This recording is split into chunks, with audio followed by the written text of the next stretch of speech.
It was time for Chelle to start off her day by teaching Manny, another spellcaster who wants to be powerful at his magic technique. It is not unusual for Chelle to help others as she has more skills in her magic than potions. Manny was a part of another house that was also focused on bringing unity between the wolves and the vamps. But the difference is their house was progressing a little bit better than Chelle's and Shende's house. She wanted to know their secret as she knew it was forbidden for spellcasters to force magic on other beings without consent. And the only thing wolves and vamps agreed on was not putting potions to make them like each other. Chelle envied this house little. She can feel that each supernatural was still uncomfortable with everything, but was willing to sit together and communicate, even if it meant that there was going to be disagreement. Manny encouraged her to also talk to Smurf, his roommate, if she was having some inner concerns about all the arrangements.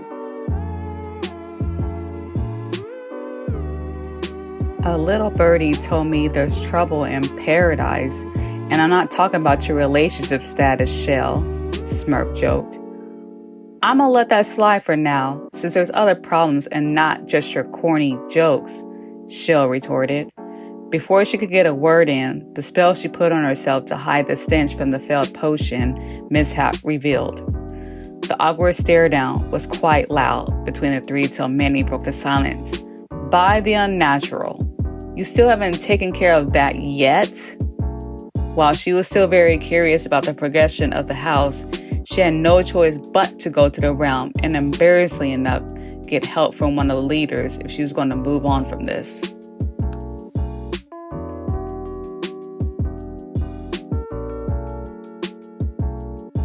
Manny ran into Adjoni at the karaoke bar, which found himself venting about the household he was living with, specifically about the player of the house, Russ.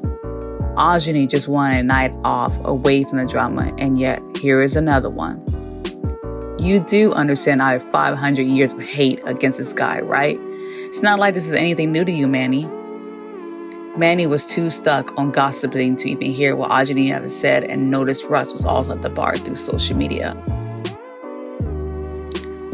Manny left Adjoni's conversation to confront Russ about his behavior.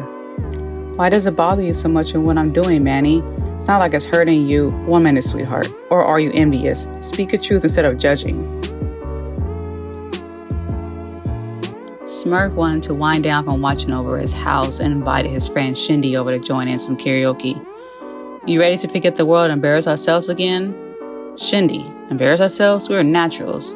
Whatever you say, Smurf.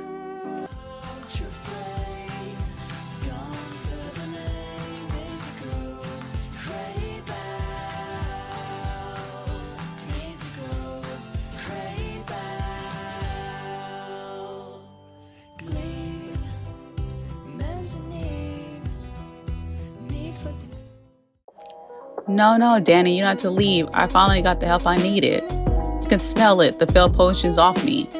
The vamps got a whiff of Chelle and noticed she was telling the truth. Oh, you're right, Chelle. Because no offense, I would have been out of here. Like poof. Chelle wanted to teleport her way out of there, but she had to know what was so different about this house. Why did it seem like it felt like peace, but nothing but a cover-up? Why is Chelle so nosy? She should focus on her own house and not ours. I know what we will be focused on tonight, Dani.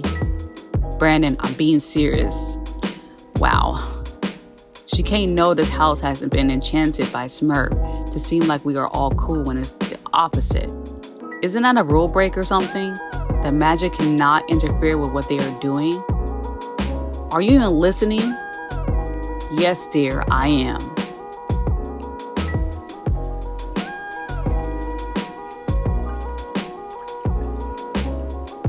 Okay, sis, I know I said last week will be the last time I'll see him, but he looks so good and he smells so good.